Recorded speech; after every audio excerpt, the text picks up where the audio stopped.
নমস্কার বন্ধুরা, তিয়াসাজ রেসিপিতে সকলকে স্বাগত জানাই। আজ আমি আপনাদের সঙ্গে শেয়ার করতে এসেছি আলু ও ডিম দিয়ে সকাল বা বিকালে ঝটপট বানিয়ে নেওয়া যাবে এমন একটা মজাদার টিফিন বা নাস্তার রেসিপি। এই টিফিন বা নাস্তার রেসিপিটি বানানো খুবই সহজ আর খেতে খুবই সুস্বাদু হয়। চাইলে এই পদ্ধতিতে আপনারাও একবার বানিয়ে দেখতে পারেন।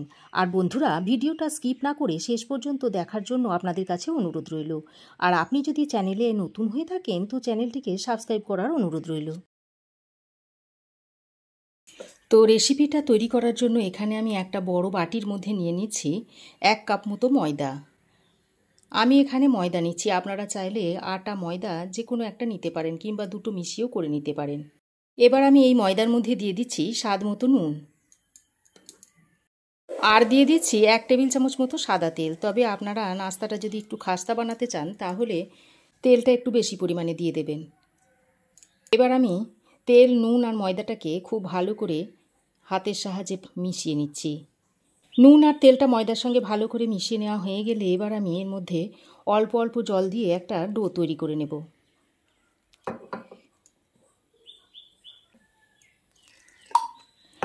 আর এই ডোটা খুব শক্তও হবে না আবার খুব নরমও হবে না। তো দেখুন বন্ধুরা, আমি এই রকম একটা ডো তৈরি করে নিয়েছি। তারপর আমি এটাকে ঢেকে 10 মিনিট রেখে দিচ্ছি। এখানে আমি দুটো সেদ্ধ আলু নিয়েছি। এবারে এই সেদ্ধ আলু দুটোকে একটা কাঁটা চামচের সাহায্যে এইভাবে ম্যাশ করে নিচ্ছি। আপনারা চাইলে গ্রেটারের সাহায্যে কিংবা হাত দিয়েও আলুগুলোকে ম্যাশ করে নিতে পারেন।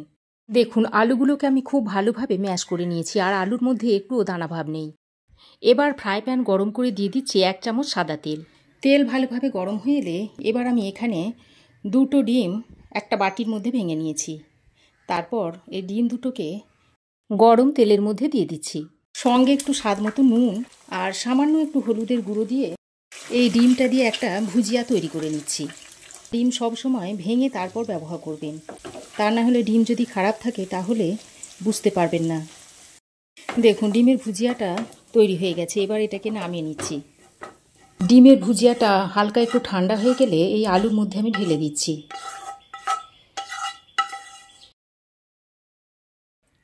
এবার আমি 1 টুকরো আদা নিয়েছি। এই 1 টুকরো আদাটাকে আমি এর মধ্যে গ্রেট করে দিচ্ছি।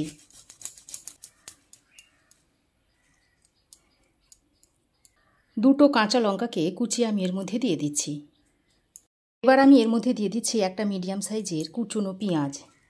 এইভাবে একটু মিহি করে পেঁয়াজটাকে কুচিয়ে নিয়েছি। তারপর হাতের সাহায্যে একটু এইভাবে খুলে খুলে দিচ্ছি। এর মধ্যে দিয়ে দিচ্ছি স্বাদ মতো নুন। এবার আমি এর মধ্যে দিয়ে দিচ্ছি কাশ্মীরি লঙ্কার গুঁড়ো, 1/2 চামচ মতো দিয়ে দিলাম। নিয়েছি একটা ম্যাগি মশালাই ম্যাজিক, এর মধ্যে থেকে 1/2 অংশ আমি দিয়ে দিচ্ছি। এভাবে যদি ম্যাগি মশলা দিয়ে তৈরি করে নেন তাহলে এর স্বাদ অসাধারণ হবে। তবে আপনাদের কাছে যদি ম্যাগি মশলা না থাকে তাহলে আপনারা এখানে চাট মশলাও দিয়ে দিতে পারেন। আলু, পেঁয়াজ, লঙ্কা সব কিছু একসঙ্গে এইভাবে ভালো করে মিশিয়ে নিতে হবে।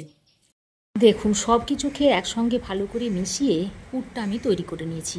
পুরটা মেশানো হয়ে গেলে এবার আমি এটাকে এক সাইডে সরিয়ে রেখে ততক্ষণে যে ডোটা আমি তৈরি করে রেখেছিলাম সেটা দেখুন 10 মিনিট রেস্টে রাখা হয়ে গেছে।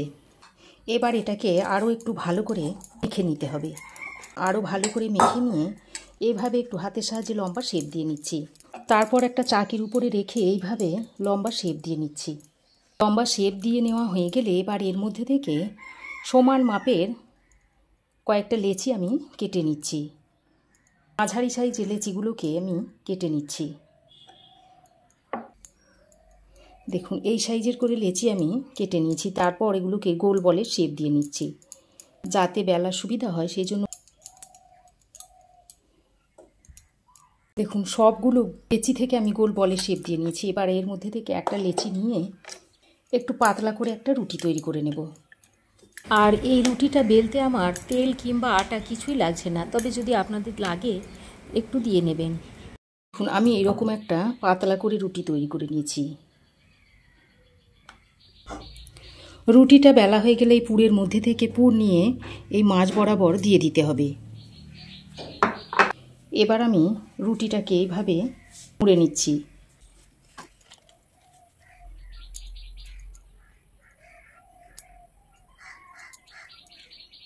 দেখুন, তারপর এই মুখটাকে এইভাবে গোল পেঁয়াজ দিয়ে এইভাবে মুখটাকে কেটে নেব, কারণ এই বাড়তি অংশটা থাকলে খেতে ভালো লাগবে না, তখন একটু মোটা মোটা লাগবে, ভালো করে ভাজা হবে না। এবার হাতের সাহায্যে এইভাবে একটু চাপ দিয়ে দিচ্ছি, দিয়ে গোল শেপ দিয়ে নিচ্ছি। দেখুন, তৈরি হয়ে গেল একটা নাস্তা বা টিফিন। এটা আমি এখন একটা প্লেটের মধ্যে রেখে দিচ্ছি। এইভাবে সব লেচিগুলো বেলে নিয়ে ভিতরে পুরগুলোকে ভরে রেডি করে নিতে হবে। দেখুন, আরও একটা রুটি তৈরি করে নিয়েছি। এবার এর মধ্যেও পুরটা দিয়ে দিচ্ছি। তারপর এইভাবে রুটিটাকে তুলে আবারও ভাঁজ দিয়ে নিচ্ছি।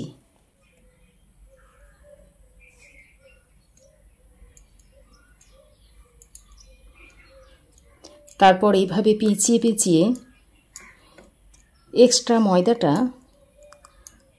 কেটে ফেলে দিচ্ছি। তারপর হাতের সাহায্যে এইভাবে একটু চাপ দিয়ে নিচ্ছি, দিয়ে এইভাবে একটা গোল শেপ দিয়ে নিলাম। এইভাবে সবগুলোকে তৈরি করে নিতে হবে। তো দেখুন, সবগুলো রুটির মধ্যে আমি পুর ভরে নিয়েছি। এবার আমি এই টিফিন বা নাস্তাগুলোকে ভাজার জন্য একটা ফ্রাই প্যান গরম করে বেশ খানিকটা তেল গরম করতে দিয়েছি। তেল ভালোভাবে গরম হয়ে গেছে। এবার এক একটা টিফিন বা নাস্তা এভাবে তেলের মধ্যে দিয়ে দিচ্ছি। প্রথমে আমি তিনটে তিনটে করে দিয়ে নাস্তাগুলোকে ভেজে নেব। গ্যাসের ফ্লেমটা লো টু মিডিয়ামে রেখে নাস্তাগুলোকে ভেজে নিতে হবে, তা না হলে খুব তাড়াতাড়ি উপর থেকে কালার চলে আসবে আর ভিতরটা ভালোভাবে ভাজা হবে না। এইভাবে হালকা আঁচে যদি টিফিন বা নাস্তাগুলোকে ভেজে নেন তাহলে ভিতর পর্যন্ত খুব সুন্দরভাবে ভাজা হবে আর উপরটাও খুব ভালোভাবে ভাজা হয়ে যাবে। এবার এক সাইডটা হয়ে গেলে আমি এইভাবে উল্টে দিচ্ছি।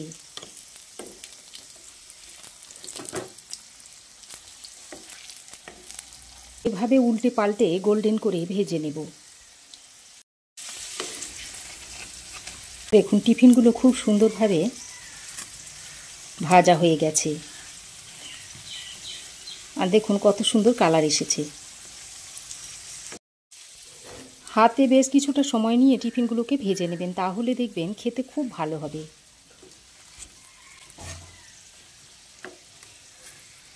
এইভাবে উল্টে পাল্টে গোল্ডেন করে ভেজে নিতে হবে।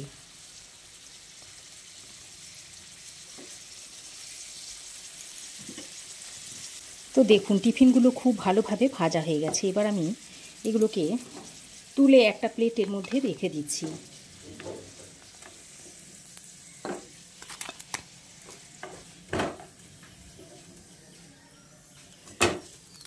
একইভাবে বাকিগুলোকেও ভেজে নিচ্ছি।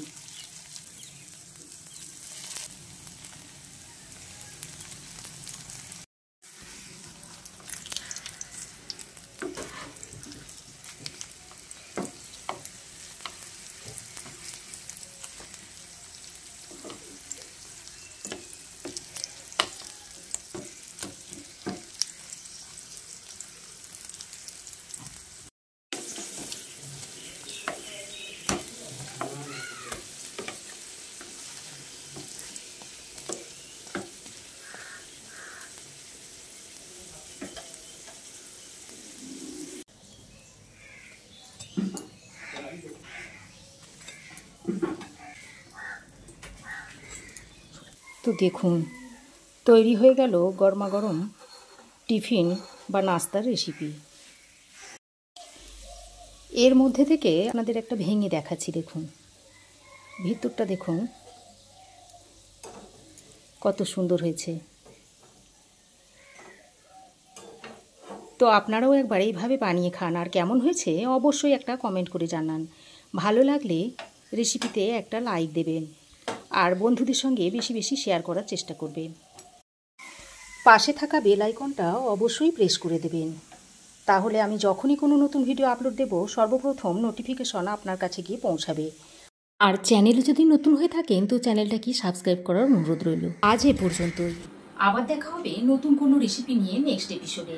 সে পর্যন্ত ভালো থাকবেন, সুস্থ থাকবেন। ধন্যবাদ।